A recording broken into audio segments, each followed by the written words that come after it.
Yang kita tahu adalah Harun Masiku yang melakukannya. Dia nyogok ke KPU, ya, ke KPU di saat itu, tapi rupanya sudah ditengarai, sudah diduga-duga bahwa ini akan terjadi, turun tanganlah KPK. Jadi pada saat pemberian uang itu terjadi, OTT oleh KPK. Yang kena OTT KPU-nya. KPU-nya kena.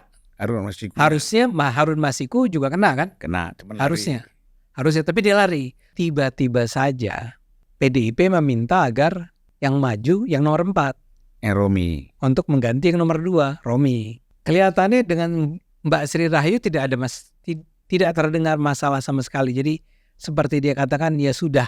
Yang ramai adalah, bukan ramai, yang kemudian menimbulkan kehebohan adalah Arteria Dahlannya. Karena entah bagaimana wartawan jadinya bertanya kan, orang terkenal ini kok nggak lolos gitu kan. Jadi ditanyalah dia, kenapa nggak masuk? Jawaban dia adalah, saya mundur. Kenapa mundur? Karena saya menyerahkan peluang kursi saya ini kepada, karena kalau Sri Rahayu mundur kan dia dapat, ya harusnya dia dong. Itu dia bilang, saya menyerahkannya itu kepada Mas Romi Soekarno. Loh kenapa? Karena saya diminta oleh partai. Siapa yang lolos adalah mereka yang suaranya tertinggi, ya. Bukan Anda yang paling pintar, bukan Anda yang paling cakap, bukan Anda yang paling ganteng, bukan Anda keturunan siapa, tapi yang masyarakat memilih Anda untuk menjadi anggota DPR. Iya.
Bismillahirrahmanirrahim. Assalamualaikum warahmatullahi wabarakatuh. Waalaikumsalam warahmatullahi wabarakatuh. Salam sejahtera buat kita semua. Salam juga untuk seluruh para penonton Unpacking Indonesia dimanapun. Ya. Selamat datang Bung Ade. Terima kasih diundang lagi. Waduh, ini Bung Ade bukan diundang lagi. Selalu sebenarnya kepingin tiap hari sama Bung Ade. Cuman karena kesibukan Bung Ade, jadi kita terpaksa atur-atur waktu ya. Siap. Sehat Bung? Alhamdulillah. Itu yang penting sehat dulu. Ya insya Allah. Kita kalau nggak sehat kan nggak bisa podcast. Nggak bisa taping kita. Bung Ade, waduh ini saya kalau lihat banyak sekali tema-tema yang muncul, yang hadir dari konten-kontennya Bung Ade. Tapi kan nggak mungkin kita bahas semua. Tidak cukup waktu. Ya. Siap.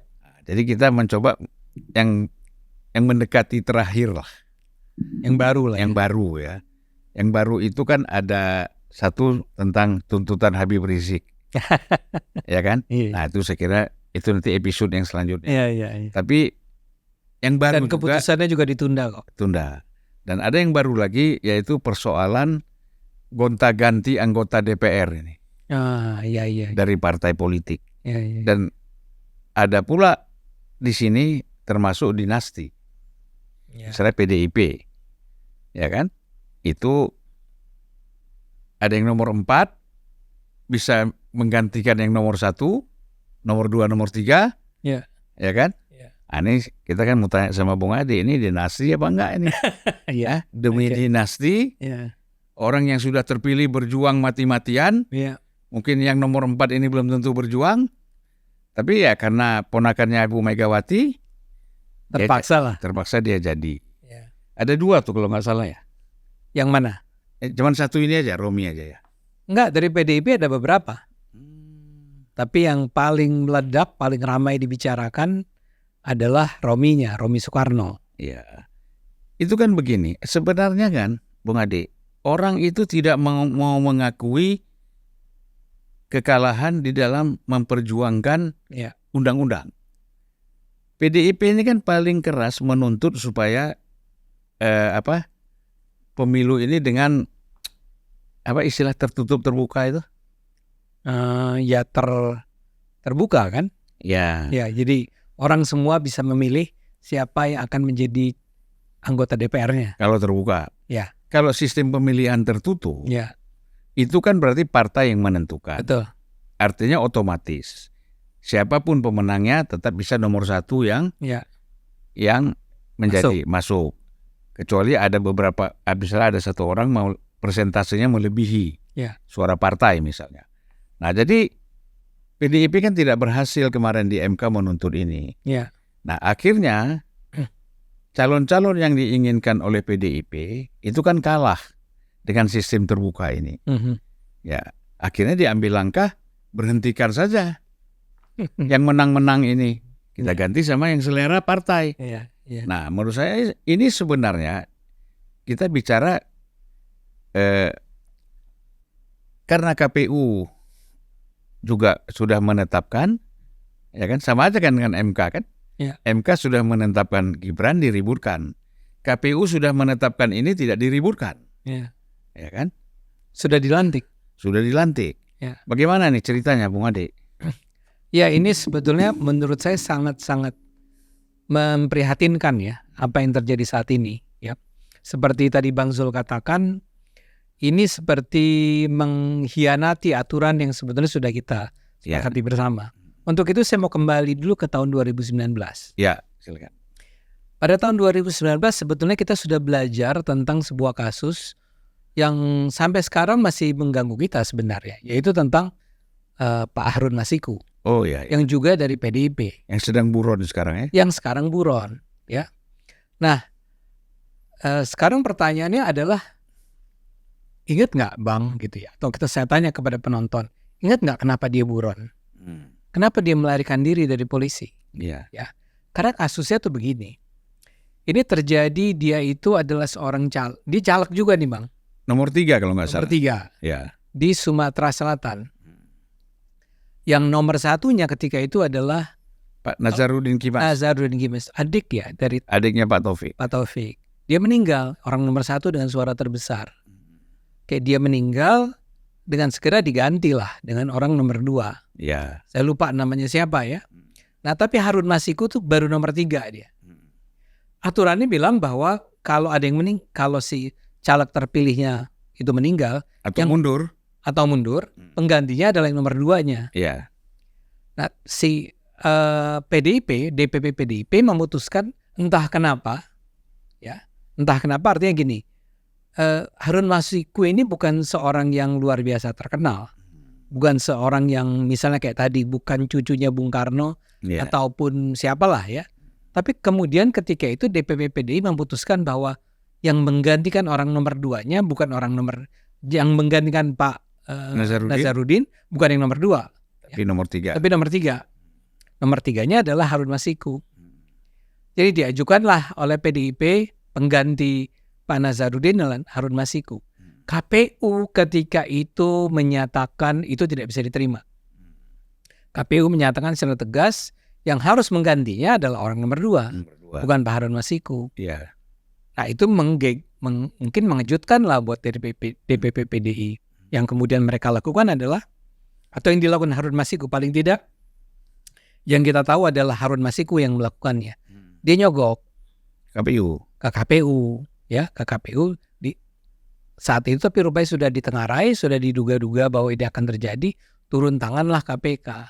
Jadi pada saat pemberian uang itu terjadi, OTT oleh KPK. Yang kena OTT KPU-nya. KPU-nya kena. Harusnya Harun Masiku juga kena kan? Kena. Harusnya, tapi dia lari. Dan dia lari dengan cara yang sedemikian rupa mengejutkan sehingga dia nggak pernah ketangkep. Itu yang saya katakan, dia tuh sebetulnya siapa sih? Dia sesakti apa sebenarnya Harun Masiku itu. Tapi dia berhasil, misalnya saya kasih contoh. Dia pernah hampir tertangkap di PT IKA. Ya. PT IKA yang di daerah Blok M itulah ya. Pasar Jumat. Pasar Jumat ya. Ya. Ya. Dia dari sana. KPK sudah datang. Sudah akan menangkapnya. Kesalahan orang KPK ini bukan salah sih. Saya minta maaf kalau kalimat saya salah. Mereka sholat dulu di masjid. Tapi Hasto hadir juga kan di situ waktu itu? Oh, nggak tahu. Ada katanya. Saya nggak tahu itu. Saya harus katakan saya nggak tahu. Yang pasti adalah Iya. setelah sholat Kita bilang aja mungkin. Kata Anda mungkin lah ya. Iya. Saya kan digugat sama Hasto. Jadi saya harus agak hati-hati lah dengan Hasto ini. Setelah saya lepas dari gugatan 200 miliarnya itu. Nah, kemudian setelah selesai sholat itu, ketika mau menangkap si Harun, tiba-tiba ada kekuatan yang mengintervensi. Justru pasukan pengamanan di PT IKA itu menahan orang-orang KPK. Untuk tidak melakukan penangkapan. Jadi alasannya adalah mereka harus kayak curiga dan mereka bertanya kepada si teman-teman dari KPK ini. Nah, akhirnya gara-gara itu ada kesempatan bagi Harun untuk melarikan diri. Sampai sekarang dia tidak pernah bisa ditemukan. Jadi itu adalah sebuah peristiwa yang paling aman katanya lari ke Brazil. Kenapa ya? Ya nggak tahu, saya banyak yang raja-raja narkoba dari itu. Larinya ke Brazil. Brazil aman. Tapi sebagian orang bilang dia ada di Indonesia kok. Kan kemarin sempat beberapa. Nggak, kita kan nggak bicara dia di mana. Tapi kalau paling aman lari ke Brazil. Mungkin ya. Mungkin. Jadi yang pasti adalah bahwa dia akhirnya melarikan diri. Tapi poin saya dalam kaitan dengan pembicaraan kita sore ini adalah itu kasusnya adalah bahwa KPU menolak Harun Masiku itu mengganti Pak nomor 2 yang nomor 2. Iya. Pak Nazarudin. Pak Nazarudin dengan melewati yang nomor 2. Iya. Nggak bisa dibilang. Nggak bisa. Harus yang nomor 2. Jelas kan itu 2019. Iya. Sekarang 2024. Pada 2024 ini kita melihat sejumlah hal terjadi nih dalam pemilu kita, dalam pemilihan anggota parlemen kita. Di PDIP terjadi paling tidak 2 kasus atau bahkan 3 kasus. Dengan salah satunya adalah Romi Soekarno ini. Di Jawa Timur 6 kalau nggak salah. Ada juga sebetulnya di Banten. PDIP juga. Nah saya lupa sekarang tiba-tiba namanya blank ya. Nama yang terpilihnya dia seorang perempuan. Apakah Tia atau apa namanya ya? Dia terpilih. Tapi kemudian oleh PDIP diminta untuk mundur. Untuk diganti, cerita saya tidak urut. Kemenangan dia digugat oleh orang nomor 2-nya, namanya Boni Triana. Saya kenal dengan Boni Triana ini. Dan dia anak baik sebetulnya. Menurut saya seorang yang sangat, seorang intelektual yang pintar, yang baik. Tapi dia menggugat. Dia bilang bahwa seharusnya yang lolos dia. Tidak pernah ada keputusan mengenai ini. Dia gugat di mana? Di Mahkamah Partai? Nah, iya. Dia menggugatnya di Mahkamah Partai, yaitu di Partai PDIP. Nah, si PDIP kemudian memutuskan, yang harus maju adalah Boni, bukan saya minta maaf, saya lupa namanya. Tapi, yang bukan pemenangnya lah. Tapi kira-kira namanya Tia kalau nggak salah ya. Nah, Tia itu diminta mundur, nggak mau, dipecat akhirnya. Tapi ingat ya, ini bukan... Itu dipecat dari anggota berarti? Betul. Kalau dipecat dari anggota, haknya dicabut. Dicabut ya. Nah, dalam hal ini, ingat ya, yang ingin saya katakan adalah bahwa yang membatalkan kemenangan si Tia ini, atau siapapun namanya ini, adalah bukan KPU. Ya, bukan partai. Tapi partai. Akhirnya Boni naik. Nah, tapi dalam kasus Banten ini, si Tia ini atau siapapun namanya ini nggak terima. Jadi dia bilang nggak bisa dong. Saya tetap yang menang. Maka yang sekarang dia lakukan adalah menggugat Boni ini melalui PT UN. Karena ini kan keputusan KPU kan. Iya. Level aja. Nah, ini tidak terlalu ramai ya, karena ya barangkali ya walau bagaimanapun mungkin banyak orang tidak terlalu mengenal Boni Triana, nama dia belum terlalu menjual gitu ya. Iya, iya. Sehingga kasus ini sebenarnya lebih seru karena sampai ke pengadilan kan, sampai ke PT UN kan. Ada satu lagi saya lupa di mana, di daerah lain, tapi yang paling ramai adalah kembali ke Romi Soekarno. Romi Soekarno tadi saya katakan di Jatim 6.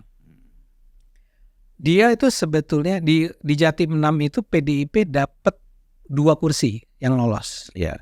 Ya. Kursi pertama udah selesai. Lolos. Adik dari Mas Pramono Anung. Iya. Menang dia.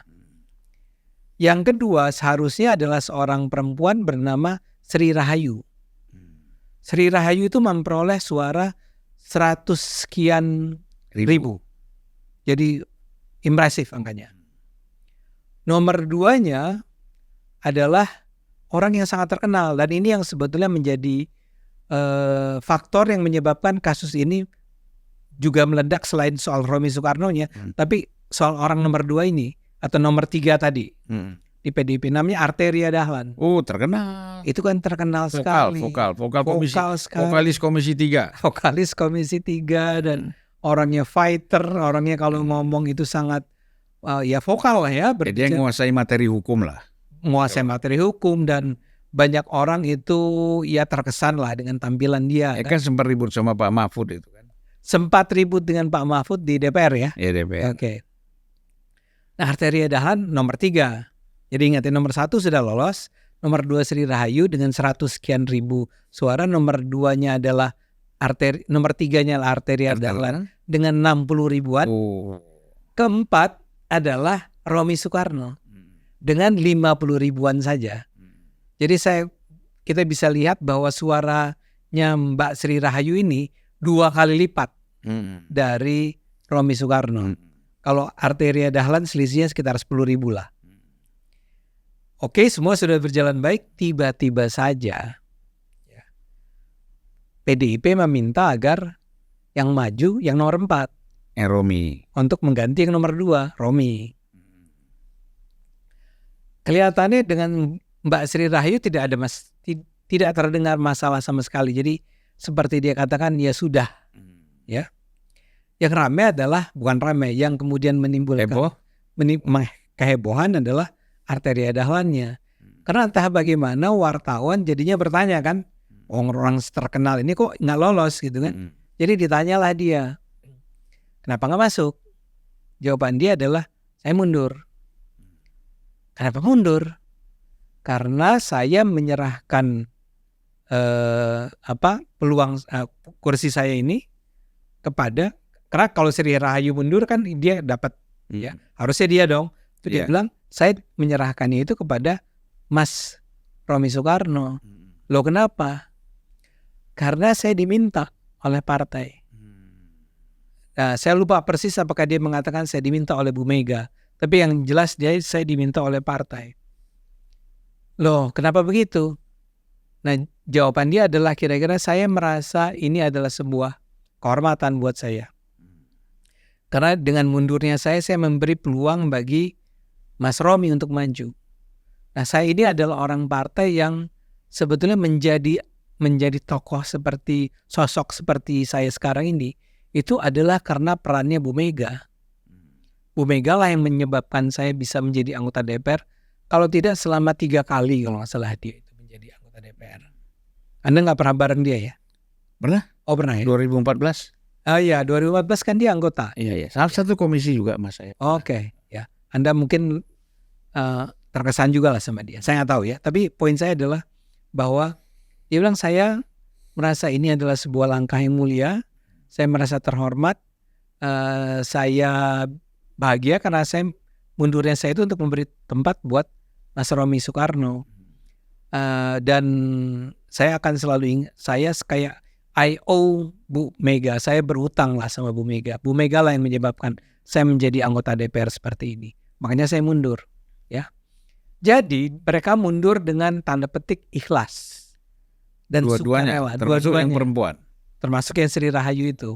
Sri Rahayu itu hampir tidak ada pemberitaan mengenainya karena ketika dihubungi oleh wartawan dia menjawab dengan ya saya mundur ya.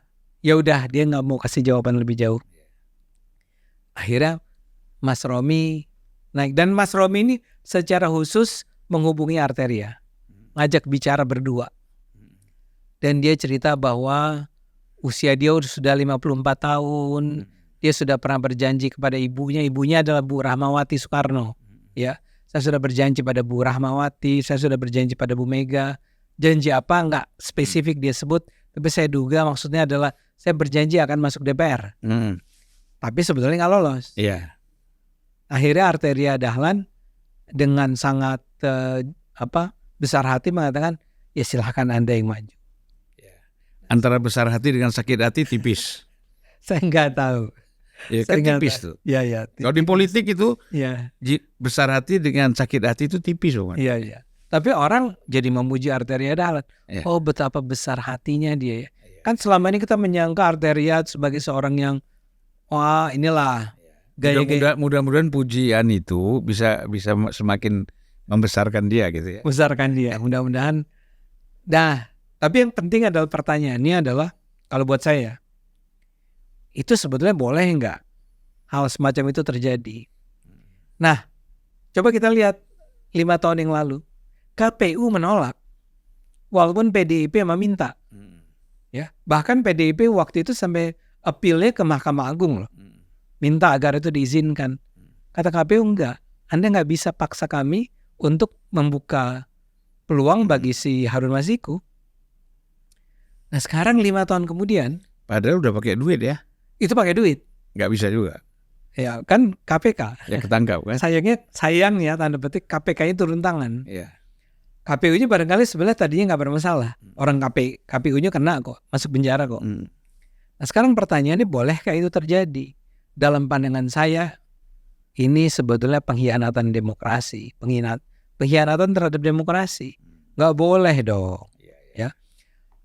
Saya mulai dari pertanyaan, boleh nggak sih seseorang caleg terpilih mengundurkan diri? Boleh nggak?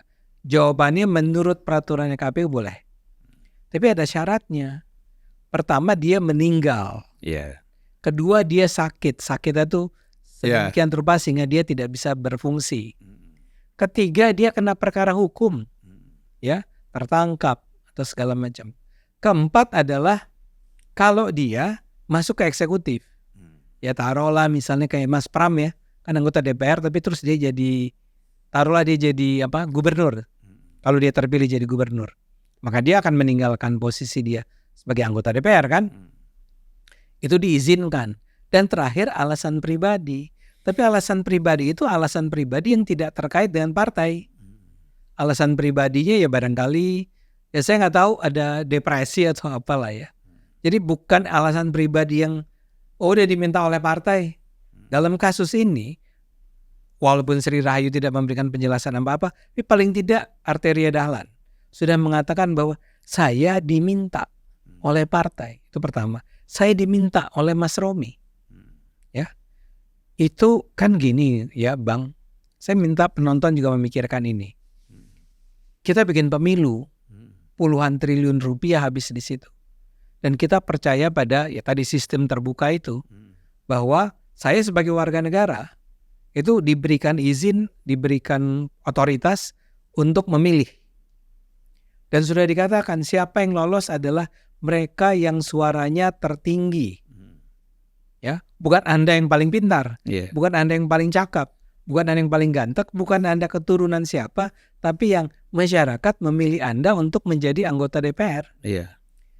Itu adalah demokrasi dalam artian sesungguhnya. Saya belum tentu sepenuhnya percaya bahwa yang suaranya terbanyak itu adalah yang terbaik. Belum tentu, dan saya rasa memang tidak begitu ya. Tapi secara demokratis. Secara demokratis begitu. Kita udah sepakat nih ya. Kita semua bekerja dengan demokrasi ini. Seperti saya lah. Saya itu seharusnya lolos ke DPR. Suara saya mencukupi. Tapi saya kenapa nggak lolos? Karena aturannya bilang ada syarat parliamentary threshold buat si partai saya, namanya PSI. Ya PSI nggak lolos. Jadi saya nggak usah nyinyir bilang, wah harusnya gue masuk dong nih ya. Rakyat gue memilih bla bla bla. Enggak, kata aturannya. Ada aturan yang bilang nggak boleh, nggak bisa. Sekarang kembali ke urusannya si PDIP ini. Aturannya bilang bahwa memang suara terbanyak yang lolos. Kalau sekarang setiap saat partai bisa bilang enggak yang maju bukan dia. Saya nggak mau dia yang maju. Saya maunya yang nomor 4. Saya maunya yang nomor 5 bahkan. Saya mau yang bahkan yang memilih hanya 500 orang gitu untuk bisa maju. Karena taruhlah, dalam kasus ini jelas Partai Ria Dahlan bilang, karena dia adalah cucunya Soekarno. Dia Romi Soekarno ya. Jadi alasannya bukan karena dia lebih baik dari saya. Enggak, dia nggak bilang begitu. Karena emang diminta oleh partai. Nah bayangkan kalau itu diizinkan. Menurut saya sia-sia lah. Tapi sudah dilantik kan? Sudah. Berarti sudah diizinkan? Sudah diizinkan. Oleh siapa? Oleh partainya diizinkan. Oleh si Arteria sendiri. Anda kan bilang tadi dia itu lagi marah. Atau lagi apa tadi itu? Enggak, dia bilang enggak saya kasih. Enggak apa-apa saya. Partai ini kan buat saya memang I.O. lah. Saya berutang lah pada partai ini. Ketika partai meminta saya. Dia sebut istilah satu Bang yang saya baru ingat. Sebagai petugas partai. Saya harus menjalankan apa yang diminta itu. Ya sakti itu kata-kata petugas. Kata itu ya. Sekarang baru saya sadar kenapa PDIP itu gak mau waktu itu diminta agar jangan lagi gunakan istilah petugas partai. Karena ternyata itu bisa digunakan menjadi sesuatu yang punya otoritas untuk memaksa, memerintahkan seseorang untuk mundur atau maju. Ya, petugas partai itu. Nah, kembali ke tadi, menurut saya bayangkan kalau seorang saya taruhlah saya orang nomor 1, saya dapat 100.000, ada orang dapatnya 50.000, terus yang 50.000 itu bilang sama saya, gue bayar dah lo 20, 30, 40 miliar.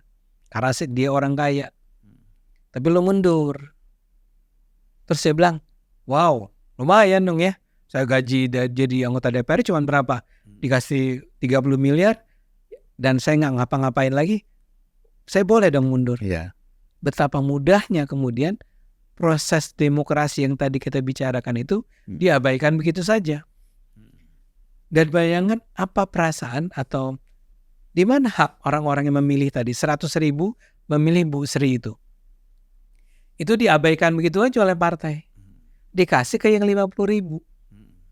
Menurut saya kalau memang PDIP itu kepengen banget bahwa Mas Romi itu lolos, ya fight lah buat Mas Romi kemarin itu ketika kampanye dengan cara apapun lah. Dan kalau perlu Arterianya yang ngomong ke pemilihnya, jangan pilih gue, pilih Mas Romi aja gitu ya. Ya atau kenapa nggak taruh Mas Romi di nomor 1? Atau kenapa nggak taruh Mas Romi di nomor 1? Ini nomor 4 loh, jangan lupa nomor 4. Coba dari segi partai tidak diharapkan. Awalnya tidak diharapkan. Rupanya. Iya kan? Kita nggak tahu kan. Ya kan kalau ditaruh di nomor 4 kan itu cadangan. Iya. Ya kan? Kan dia kan laki-laki perempuan. Iya. Baru laki lagi. 31 kan? Paling atas laki perempuan enggak? Iya dong. Laki perempuan. Laki lagi kan? Laki lagi ya. Iya. Baru dia. Baru laki-laki, nanti perempuan lagi, laki-laki. Kita nggak tahu lah ya. Ya memang begitu aturan. Begitu aturan. Ya. Nah jadi taruh di nomor 4. Nah kalau dia sampai nggak lolos ya udahlah. Kenapa Anda harus memaksakan diri? Kenapa Anda harus mengabaikan sebuah proses yang sudah sedemikian? Saya nggak bilang perfect sama sekali ya. Tapi kan kita udah sepakat gini ya, aturan mainnya seperti ini ya. And all of a sudden Anda melakukannya. Dan terakhir tentu saja jadinya pertanyaan besarnya tentang yang barangkali sudah Anda sebut tadi kan. Soal kenapa Romi ya? Karena Soekarno. Maka kita betul-betul melihat secara langsung sebuah praktik tentang politik dinasti yang melahirkan dinasti politik. Ya. Ini kan menurut saya gini loh Bang. Agak kelewatan ya apa yang dilakukan oleh PDIP ini. Menurut saya ya. Iya. Kelewatannya itu begini. PDIP adalah sebuah partai dan orang-orangnya adalah orang-orang yang secara terus-menerus kemarin itu mempersoalkan dinasti menyerang Jokowi. Gibran Kaisang dengan politik dinasti dan dinasti politik. Itu adalah seperti kata kunci yang terus-menerus diulang-ulang untuk menyudutkan, menjatuhkan Pak Jokowi dan keluarga.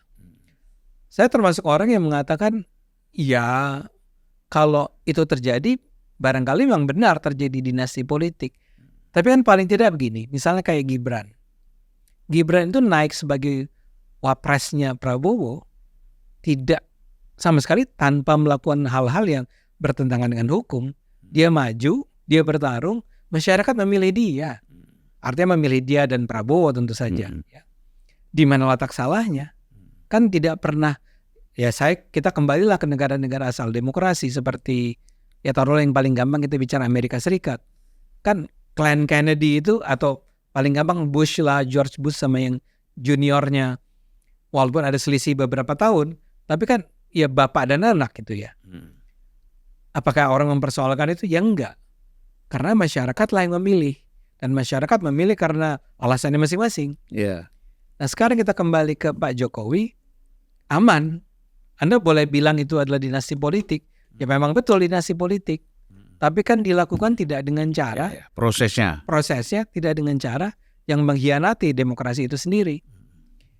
Kita udah bicara semacam ini. Mereka sudah berulang-ulang bicara semacam ini.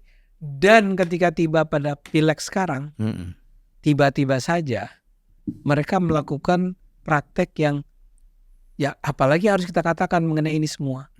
Itu pasti dalam rangka melanggengkan dinasti politik dengan melalui politik dinasti. Itu kan logikanya begini Bung Adi. Ya. Tadinya menyerang Pak Jokowi dan keluarga. Iya kan? Ya. Karena dia belum menghadapi satu kasus yang harus memperjuangkan kepentingan dinasti. Ya. Kan gitu. Belum ada itu. Dan nyerang. Tiba-tiba setelah Pak Jokowi Gibran ini selesai, dia bilang, lah, kalau Jokowi bisa, kenapa kita nggak bisa? Nah, ini kan aneh lagi. Ya, tapi bedanya barangkali bisa boleh karena misalnya contohnya begini Bang, anaknya Puan kan juga lolos sekarang. Ya, tapi dipilih. Tapi kan dipilih. Jadi secara fair. Secara objektif. Ya. Nah, kalau itu saja kan kita juga nggak ada masalah. Kita cuma ketawa dan bilang bahwa lo juga bikin dinasti politik kok. Lo juga bikin politik dinasti kok, ya.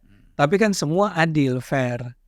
Yang Romi ini masalahnya adalah betul-betul pemaksaan kan.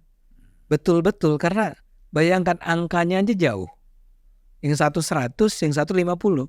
Kenapa yang 50 yang lolos? Ya. Dan itu diminta. Dan itu seperti, ya saya nggak tahu apakah istilah yang tepat tuh ada perintah dari PDIP kepada Sri dan kepada Arteria. Jadi bukan cuma satu nih. Mula-mula Sri, kedua Arteria. Jadi naik kelasnya itu apa namanya? Naik tingkatnya. 2 tingkat di atasnya. Dia naik. Makanya Bung Ade, nanti di Undang-Undang Pemilu diusulkan satu pasal.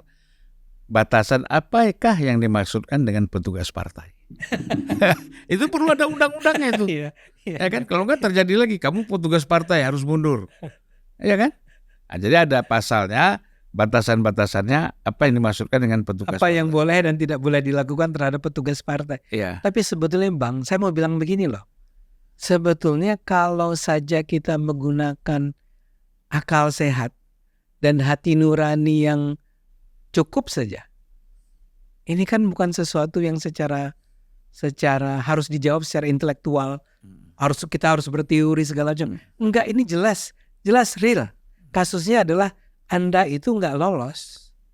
Anda itu nggak lolos. Kenapa Anda harus lolos? Karena Anda adalah cucunya Soekarno. Anda adalah keponakannya Megawati. Anda adalah anaknya Bu Rahmawati. Itu alasannya. Nggak ada alasan lain. Ya. Jadi semua alasan yang tadi saya katakan di aturan KPU yang mengatakan bahwa hanya boleh diganti kalau dia sakit, kalau dia meninggal, bla bla. Itu semua nggak terjadi nih sama si Bu Sri dan si Pak Arteria, Bang Arteria atau dia lebih muda sih dari saya. Jadi D Arteria ini nggak kena itu semua. Jadi real. Kita buka kartu kita di meja, kita lagi main kartu, kita kasih lihat, saya punya di poker saya punya apa aja, Anda punya apa aja. Itu udah sangat jelas. Masyarakat harusnya melihat dengan terang benderang apa yang terjadi. Dan itu dia lakukan secara sangat terbuka. Dan menariknya lagi Bang, seperti tidak ada suara-suara yang mempersoalkan itu. Saya ingin sebut masyarakat. Saya itu adalah bagian dari masyarakat sipil kan. Dan betapapun misalnya saya tidak setuju dengan serangan orang terhadap Jokowi gitu, ketika masyarakat sipil misalnya apakah artis media ya, orang-orang kampus ya, aktivis-aktivis LSM bersuara dengan keras misalnya soal kemarin keputusan DPR ya, atau tentang keputusan MK atau keputusan Gibran bla bla bla bla. Saya adalah pecinta keluarga Jokowi, jadi saya malah senang kalau Gibran bisa maju kan, atau saya berharap Kaisang bisa maju kan. Tapi ketika suara masyarakat sipil ini bersuara sangat keras, berteriak sangat keras, sampai ada darurat darurat peringatan darurat atau apa namanya, darurat konstitusi ya, darurat konstitusi. Saya tidak merasa bahwa itu sebagai sesuatu yang harus saya protes. Itu bagus malah. Saya mungkin nggak setuju dengan apa yang mereka perjuangkan, tapi saya merasa itu bagus. Memang harus begitu demokrasi. Harus terjadi perdebatan dan siapa yang diputuskan adalah yang dianggap paling rasional, paling logis dan segala macam. Tapi itu kan keras tuh, sampai ada demonya di depan DPR, segala macam di depan MK, bla bla bla. Bang, yang sekali ini nih, yang soal keputusan tentang Romi Soekarno, dan sebetulnya ada beberapa lain ya. Saya nggak bisa bilang tidak ada satupun ya. Saya harus katakan hampir-hampir tidak ada protes terhadap apa yang terjadi. Harusnya kita protes dong kepada, atau mereka itu protes dong kepada KPU misalnya. KPU kenapa membiarkan?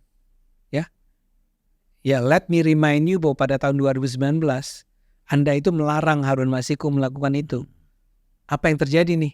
Apakah ada perubahan dalam aturan pemilu? Ya, atau karena orang-orang yang sudah ganti? Atau KPU petugas partai juga barangkali? Bisa jadi kan? Ya kan, ada bukan semuanya, ada juga yang petugas ada yang partai. itu ya, ada yang petugas partai, dan si petugas partai itu bilang ke teman-teman, ya udahlah nggak usah diributin. Ini hal kecil. Ini banyak kok terjadi. Karena kebetulan seperti saya katakan, ini juga terjadi di daerah lain dengan partai lain.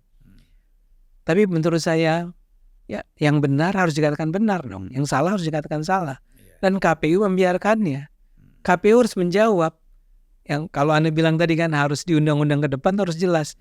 Yang disebut sebagai alasan seseorang boleh mundur tuh kalau apa saja. Misalnya, kalau diminta partai, boleh nggak? Ya menurut saya kalau Anda gunakan aturan yang ada sekarang ini, nggak boleh. Memang dikatakan bahwa nggak boleh kalau itu terkait dengan partai. Dan keputusan Mahkamah Partai kan tidak final. Apalagi itu. Kan harus dibawa ke Mahkamah Konstitusi. Ya, betul. Nggak bisa dengan semena-mena. Ya tadi saya katakan, yang nomor 1 Anda suruh turun, yang naik yang dalam kasus Romi yang nomor 2 yang harusnya terpilih itu disuruh turun, yang naik nomor 4. Bukan nomor 3 pun disuruh mundur. Nomor 3 pun disuruh mundur. Kalau Romi itu nomor 5 aja, nomor 4 pun disuruh mundur. Ya. Jadi saya minta maaf, mungkin saya terdengar sinis dan nyinyir ya. Tapi saya nggak bisa menutupi kritik saya terhadap ini.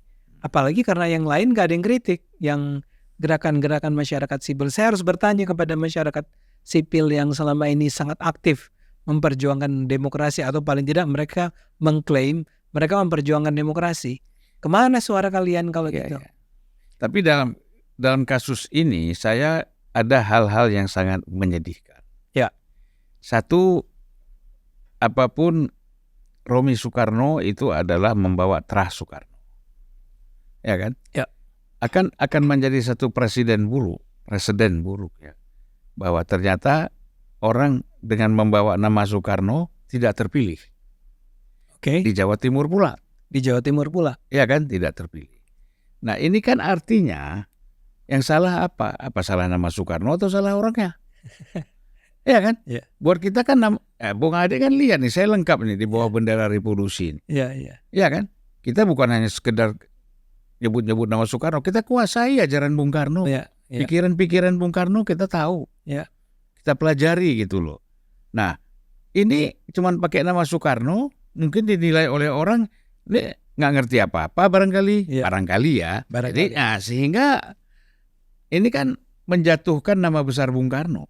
Betul. Itu satu ya. Betul. Yang kedua, yang sangat menyedihkan lagi, rata-rata yang mundur ini perempuan. Di Sulawesi perempuan, Ya. di Madura perempuan, di NTT perempuan, Ya. di Banten perempuan, di sini perempuan. Jadi kapan kita bisa mencapai 30% perempuan di dalam parlemen sesuai dengan undang-undang? Iya. Iya. Ya kan? Betul. Jangan hanya mereka dipakai untuk pencalonan aja, setelah terpilih mereka dibuang. Ya. Ini menurut saya inkonsistensi terjadi. Kok tega banget gitu. Kok tega banget. Betul. Ya kan? Betul. Kan Dan pasti ini dilakukan oleh partai yang ketua umumnya perempuan. perempuan juga. Jadi itulah saya kira memang orang kalau sudah nafsu, sudah ada keinginan, akhirnya semua dilanggar, semua ditabrak. Iya. Tapi kalau orang lain sedikit saja salah dipersoalkan. Ya kan? Ini mungkin mungkin balasan Tuhan juga. Iya. Kamu Tuhan bilang, membuka mata kita. iya, you teriak-teriak Jokowi dinasti, ini dinasti. Tetapi ternyata Tuhan buka, kamu juga dinasti. Betul. Kalau kamu mau bicara-bicara dinasti, kamu lebih fatal. Fatal. Ya. Gitu kan? Ya. Dalam hal ini begini. Saya agak potong sedikit karena gini. Saya khawatir saya dianggap sebagai anti Romi Soekarno. Saya sama sekali Kenal aja enggak gimana? kenal aja enggak. Saya nggak pernah dengar prestasi dia. Track ya, digital track atau apapun ya. Yang saya tahu dia adalah seorang yang sukses. Ya. Jadi dia dulu bisnisnya bagus, sukses lah bisnis. bisnisnya bagus, bahkan dia disebut sebagai crazy rich Indonesian. Itu kan kita bersyukur juga. Artinya Kalau buat saya ada terah Bung Karno berhasil dalam bisnis, kita kan bersyukur. Betul, kita bersyukur. Setiap yang pakai nama Bung Karno kita senang. Ya. Jadi I'm not against him ya. Ya, saya tidak anti dia secara personal. Tapi seperti Anda katakan tadi, sebetulnya cara dia memenangkan kursi parlemen kali ini itu justru merusak. Ya. Bukan hanya nama dia, tapi juga nama Bung Karno, ya, nama barangkali keluarga Megawati, Rahmawati dan semua, dan bahkan merusak juga nama PDIP, merusak nama juga demokrasi. Sekarang ini orang menjadi. Tapi orang kalau udah rusak nggak tahu deh yang mana yang benar. Iya, dan misalnya tadi saya katakan, menurut Anda kenapa teman-teman civil society ini tidak bersuara? Kenapa media tidak mengangkat? Ya ada sih pemberitaannya di sana sini. Tapi kan biasanya kemudian ada pembahasan mengenainya tentang boleh nggak ini kita lakukan. Tapi kalau menurut saya begini, civil society ini tidak semua. Sebahagian yang kita katakan sebagian kecil civil society yang bersuara, yang menyerang Jokowi dan keluarga misalnya. Ini kan merasa bahwa PDIP kan selama ini sama dengan mereka di dalam juga ikut menghujat Jokowi dan keluarga. Ya. Oleh karena itu ini kan nggak boleh dong masa sesama teman saling menyerang. Ya kan? Nggak boleh. Ya. Nanti mengurangi potensi kita. Ya. Bisa seperti itu bisa seperti itu. Kita tidak menuduh tapi bisa jadi seperti itu.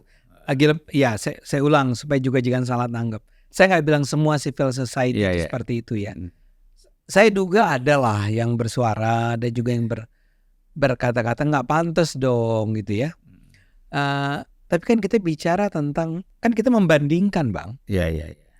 Yang tadi darurat demokrasi atau darurat konstitusi itu kan terjadinya Agustus lalu. Iya. Itu diangkat pertama-tama oleh Najwa Shihab ya, yang saya sangat respect terhadapnya. Karena dia adalah bukan sekedar seorang jurnalis, tapi menurut saya lebih dari dia public intelektual. Ya. Bisa dibilang sebagai public intelektual dengan acara-acara di narasi dan terusnya. Dia secara sangat sukses berhasil bisa menggalang suara publik kan, untuk melakukan gugatan terhadap DPR dan Presiden waktu itu kan. Karena waktu itu dikatakan bahwa DPR dan Presiden lah yang melakukan pembangkangan konstitusi. Saya respect pada dia. Lagi-lagi saya ulang, saya mungkin tidak setuju dengan apa yang sedang dia perjuangkan, tapi saya respect pada dia. Dan sukses. Ketika itu bayangkan puluhan artis stand up comedian, bintang film, sutradara itu turun dan bicara secara sangat keras, memasang poster darurat demokrasi itu dengan lambang Garuda itu yang berwarna biru itu di medsos masing-masing. Dan kita hormati itu. Dan dampak positif kita lihat dari apa yang diputuskan oleh MK menyangkut undang-undang pilkada ini kan positif. Artinya siapapun anak bangsa ini bisa menjadi bupati, bisa menjadi gubernur, bisa menjadi wali kota atau wakilnya, ya kan? Tanpa mengeluarkan uang besar. Karena dengan suara kecil pun mereka bisa maju sebagai bupati. Betul. Kan begini Bung Ade, banyak sekali orang-orang yang potensial, yang real untuk maju memimpin daerah. Selama ini kan tidak bisa. Satu, harus dinasti. Harus partai. Harus partai. Harus tokoh partai misalnya. Atau didukung oleh partai dengan biaya yang besar. Tetapi kan sekarang enggak. Dengan satu partai saja yang memenuhi syarat, itu udah bisa. Bisa maju. Bisa maju. Betul, itu kan. Betul. Nah, jadi saya kasih Bung Ade kan tadi tanya, apa komen-komen? Saya lihat nih komen di video Bung Ade. Saya bacakan ya. Ini namanya mengkhianati dan tidak menghormati rakyat. Artinya kan mereka nggak suka. Yang kedua, saya lagi nunggu ocehan Denny Siregar CS. Bang Ade keren, bongkar terus. Ya kan? Itu. Ini kenapa dibawa Denny Siregar? Loh bukan, ini kan komen. Iya, orang-orang itu kenapa mengait-ngaitkan dengan suara rakyat tidak boleh dipindah-pindah. Nah, itu kan artinya mereka ini. Mari tinggalkan partai yang masih memaksakan politik dinasti. Partai Dinasti Indonesia Perjuangan. Wong Cilik berubah menjadi sedulur. Partai Dinasti Indonesia Perjuangan. Nah ini kan kebebasan orang berpendapat. Kalau komen-komen itu kan bebas. Jadi Bung Ade, kalau kita lihat 1.700 yang komen di video Bung Ade, hampir rata-rata itu semuanya nggak setuju dengan PDIP yang memutuskan Romi Soekarno yang menjadi anggota DPR melewati 2 orang itu. Iya kan? Iya. Tapi kan gini, kalau pikiran partai kan lain lagi, nggak peduli lah. Pendapat-pendapat seperti itu paling hanya di video gini nanti hilang sendiri. Dia nggak tahu bahwa memori rakyat. Kita ini kan begini Bung Ade ya, selalu partai politik, elit partai politik, bahkan elit eksekutif yudikatif, legislatif, itu kan selalu underestimate sama rakyat. Menganggap remeh pendapat rakyat. Betul. Iya kan? Inilah komen-komen kecil gini ngapain kita dengar. Itu. Dan overestimate kepada dirinya. Terlalu pede kepada dirinya. Ini kan sebenarnya bahaya buat demokrasi kita ya. Bahaya sekali. Dan saya ingin membandingkan, mengaitkannya dengan, bayangkan loh, orang yang memilih Sri Rahayu itu jumlahnya 100.000 lebih. Iya. Itu diabaikan begitu aja. Jadi di mana kita bicara demokrasi, ya di mana kita ingin mengatakan bahwa kan demos Kratos itu apa? Demo and Kratos. Demo and Kratos ya. Suara rakyat, suara Tuhan. Suara Tuhan kan? Ya saya nggak bilang begitu ya, tapi kata demokrasi datang dari sana. Enggak. Bukan, suara rakyat itu kalah dengan suara partai. Karena mereka adalah bosnya petugas-petugas partai. Ini menyedihkan, Bang. Artinya kalau kita lihat begini, semakin jauhlah negara kita ini dalam konteks partai politik ya. Bukan dalam konteks pemerintahan. Dalam konteks partai politik semakin jauh dari demokrasi. Walaupun namanya demokrasi. Betul. Partainya bernama demokrasi. Apalagi perjuangan lagi. Perjuangan. Jadi apa? Kita bingung nih yang diperjuangkan nih apa nih? Gitu kan? Nah, dan ya supaya adil, ini nggak cuma PDIP ya. Ya. Ada partai lain juga. Ada partai lain yang juga melakukan hal serupa. Nasdem, Victor Laiskodat itu sebetulnya kalah dengan seorang ibu-ibu juga ya, politisi perempuan. Perempuan juga. Sama dengan di Sulawesi Barat atau di mana tuh, Kendari apa? Kan ada yang mundur juga tuh ibu-ibu. Jadi ada Nasdem, ada PAN, ada PDIP. Tapi barangkali PDIP menjadi sangat menonjol karena pertama kaitannya sama Romi Soekarno yang adalah Tras Soekarno dan bersama Arteria Dahlan yang saya bersimpati sama dia. Ngelihat wajahnya tadi, Bang bilang enggak, saya dengan ini adalah sebuah langkah, saya lupa istilah yang dia pakai, apakah langkah mulia gitu ya, bahwa dia berkorban buat partainya. Karena petugas partai. Karena dia petugas partai. Pertanyaan saya cuma satu, kenapa menurut Arteria partai itu meminta agar dia yang maju, Romi yang maju bukan dia? Dan saya rasa jawabannya sederhana bahwa karena dia adalah cucunya Bung Karno. Dan yang minta anaknya Bung Karno. Yang minta adalah anak Bung Karno yang adalah ketua umum dia. Iya. Ini menurut saya adalah pelajaran yang sangat buruk buat masyarakat. Masyarakat Indonesia itu diberi contoh yang seharusnya tidak terjadi. Iya. Seharusnya kita justru menunjukkan betapa, ya kayak tadi saya katakan, saya bukan membanggakan diri saya cuma bilang bahwa saya kalah karena partai saya kalah, tidak lolos. dan nggak apa-apa, memang aturannya begitu. Iya, kita terimalah. Kita terimalah. Katanya 5 tahun lagi nggak akan ada lagi parliamentary threshold. Saya pernah mengalami itu, Bung Adi. Oh gitu. Ketika 2019, saya tahu suara saya lumayan besar, tetapi ada orang datang kepada saya, perlu ditambah amunisi nih, supaya suaranya tambah besar lagi. Maksudnya? Supaya saya yang terpilih. Oh. Saya bilang saya Rp1 pun nggak mau kasih. Nggak terpilih nggak apa-apa. Ini orang dari mana? Ya pasti lingkaran-lingkarannya. Bukan dari partai kan? Bukan dari partai. Bukan dari luar kan? Ya, tapi ketika saya bawa ini ke partai bilang, oh terima, lakukan aja. Saya bilang nggak mau. Ngapain kita? Ya. Kita sudah kampanye dengan kita keluar biaya besar. Ya. Ya kan? Walaupun ini biayanya lebih kecil, tapi saya nggak mau. Nggak ada kebanggaan kita. Nggak ada. Menjadi anggota DPR, kita ini menyalip-nyalip seperti ini. Apa kebanggaan? Nanti, maaf aja ya, dulu kan abangnya Romi itu ya, Didi ya. Nggak tahu. Didi Soekarno ya. Mungkin, saya nggak tahu. Kan caleg dari Nasdem terpilih.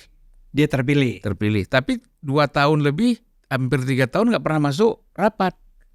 Akhirnya oleh Nasdem di PAW diberhentikan. Diganti karena tidak pernah hadir. Oke. Nah ini jangan-jangan begitu. Kepingin saja keren-kerenan, masuk jadi anggota DPR, nanti tidak hadir lagi, tidak masuk lagi. Kan kasihan nama Bung Karno. Iya kan? Itu, ya kita harus melihat kemungkinan itu ya. Beda loh, Guru Soekarno dulu rajin. Betul. Paripurna hadir. Iya. Walaupun rapat-rapat tidak sering hadir ya, tetapi paripurna selalu hadir kalau Guru Soekarno itu. Betul. Nah, itu kan membanggakan juga karena ya kan. Ya Puan bahkan. Kalau Puan iyalah. Kan udah. Itu contoh yang menurut saya baik untuk dikutip kalau kita bicara tentang keturunan Soekarno. Memang suaranya selalu paling tinggi dan dia bahkan pernah jadi ketua DPR ya. Siapa? Puan. Sampai sekarang. Sudah 2 kan yang kedua. Betul. Jadi kita tidak anti keturunan Soekarno. Oh enggak dong. Saya tidak anti keturunan Soekarno dan keturunan dengan Soekarno. Proses dan cara yang benar. Dengan proses dan cara yang benar. Dia Puan itu 2014 suara tertinggi di seluruh Indonesia. Betul. Bahkan bisa mengangkat 2-3 calon lain untuk menjadi anggota DPR. Iya, betul. Nah, kemarin karena ada perbedaan dengan Pak Jokowi, akhirnya suaranya turun. Mungkin hampir 40%. Tapi tetap kita bicara tentang ratus ribu. Oh ya. Di atas 200.000 suara. Betul. Jadi sebetulnya ya kembali ke pertanyaan kita tadi, kenapa orang tidak memandang Romi seperti Puan ya gitu ya? Lain-lain. Saya kasih kalau Bung Adik mau gitu, Puan ini ada nilai hero. Ada semangat hero di dalam dirinya, ada semangat juang di dalam dirinya. Ya mungkin diajarkan oleh ayahnya dan ibunya. Kamu harus berjuang, harus begini, harus nggak bisa kamu berterlena-lena. Kalau mau masuk politik kamu harus serius. Saya tahu betul tuh Pak Taufik juga begitu. Pak Taufik Imas ya. Tuh selalu mengarahkan supaya jangan berpolitik itu berpangku tangan. Gitu loh. Terus kamu enak-enak aja terus terpilih nggak berjuang. Kalau Puan kan rajin ke dapil. Walaupun dia menteri, dia dulu waktu dia Mensos, Menko Kesra, rajin dia datang ke dapil-dapil itu. Jadi saya kira logik kalau dia. Jadi masyarakat mencintai dia. Ya memang ada faktor bahwa dia keturunan Soekarno. Tapi orang juga melihat bahwa ini keturunan Soekarno yang layak untuk kita pilih karena Ya. she cares gitu tentang kita Justru kalau bawa nama Bung Karno terus berleha-leha, kemudian tidak berjuang, tidak dekat sama rakyat, tidak sering datang ke tempat-tempat rakyat, ya kan? Ya. Itu kan justru orang melecehkan akhirnya. Ya. Apa ini tulisan Soekarno kayak begini nih? Iya, iya. Enggak lah kita. Jangan-jangan palsu nih, Ya. kata rakyat kan. Jangan-jangan palsu. Itu kan rakyat bisa aja berpendapat seperti itu kan. Iya. Ya, tapi lagi-lagi saya berharap tentu saja Romi Soekarno nanti ketika sudah menjadi anggota DPR, kalau tetap menjadi anggota DPR, saya masih tetap membayangkan akan betapa eloknya kalau KPU kemudian mengambil keputusan. Supaya kita juga respect sama KPU. Tapi Puan tuh hebat loh. Kalau bicara Puan lagi, dia tidak pernah membawa nama Soekarno di dalam namanya. Karena kan Puan Maharani, Iya, ya sudah. kan? Taufik Kimas, Iya, ayahnya. iya. Sebenarnya Romi juga nggak bisa pakai nama Soekarno. Karena dia betul, Ayahnya kan bukan turunan Soekarno, betul. iya kan? Dia anaknya Bu Rahmawati. Anak Rahmawati. Iya. Nah itu apa? Bedanya di Iya. situ. Cuman orang tahu bahwa dia adalah siapa cucu ya? Ya, Cucu Soekarno. dulu kan Puan dipersoalkan bahwa ini Puan tidak termasuk terah Soekarno. Karena ayahnya kan. Oke. Terutama anak-anaknya Ibu Mega juga nggak pantas pakai Soekarno. Iya. Ayahnya bukan, kan ibunya yang Iya, turun iya. Soekarno. Ya makanya Puan tidak. Ya kalau Puan aja nggak pakai, yang lain pakai. Oh, yang lain pakai ya? Oke. Iya, iya. Ya, jadi yang menurut saya dia udah paham juga itu etika-etika di dalam berkeluarga menggunakan nama-nama ini. Jadi memang beda Bung Ade ya. Mungkin Bung Ade kita udah hampir 1 jam. Ada closing statement dari Bung Ade. Ya saya berharap betul-betul lagi-lagi saya ulang ya. Buat saya urusannya bukan soal Romi Soekarno atau bukan Romi Soekarno ya. Yang buat saya terpenting adalah bahwa proses politik kita harus berjalan secara akuntabel. Ya kalau prosesnya aman kan sesuai kan kita RI. Kita jangan hianati dan buat teman-teman ya tolonglah kritis dong ya. Jangan kalau ininya Pak Jokowi itu dihajar habis sampai betul-betul apapun dilakukan gitu ya. Tapi begitu ini menyangkut dan menurut saya sesuatu yang jauh lebih serius daripada sekedar usia orang untuk maju sebagai pilgub atau ketua kepala daerah seperti apa. Buat saya nggak terlalu penting-penting amat itu. Ini kan kalau kata orang Aceh, jarum jatuh di rumah Pak Jokowi kedengaran kemana-mana, ya kan? Tapi boom jatuh di PDIP orang pura-pura nggak dengar. Pura-pura nggak dengar. Ada apa ya? Ada apa? Ya udah. Gitu. Oke. Terima kasih Bung Ade. Terima kasih. Ya mudah-mudahan ini kan kita pencerahan dan pelajaran. Bukan ini tidak ada hubungan dengan kebencian. Tidak ada. Dendam kebencian. Kita respect. Ada urusan kok. Respect dengan semua pihak. Iya.